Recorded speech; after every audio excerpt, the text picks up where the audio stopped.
Hi hello, நான் உங்கள் மகேஸ்வரி. உன்னை கண்ட நாள் முதல் அத்தியாயம் 15. ஆரத்தியை மகாலட்சுமிக்கு சுற்றிய பின் சீதா மானசாவின் தலையை சுற்றி போட்டிட்டு வலது காலை எடுத்து வரச் சொன்னாள் லீலாவதி.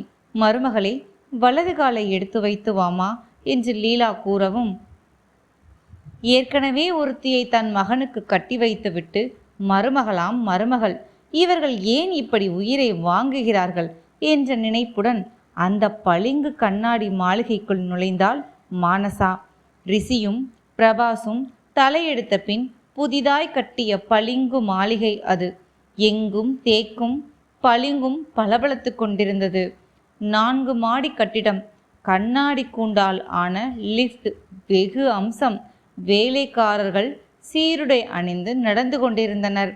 கீழே இருக்கும் அறையில் மகாலட்சுமி, நடராஜன், நாகராஜன் என இருந்தனர்.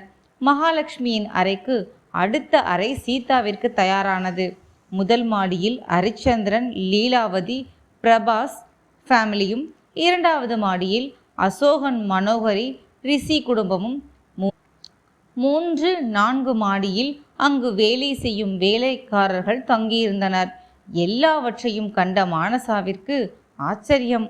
மானசாவிற்கு முதல் மாடியில் பிரபாஸின் அறைக்கு அடுத்த அறையை கொடுத்தனர். மாமன்களும் அவனுடைய மகன்களும் இவ்வளவு வசதியுடன் நல்ல முறையில்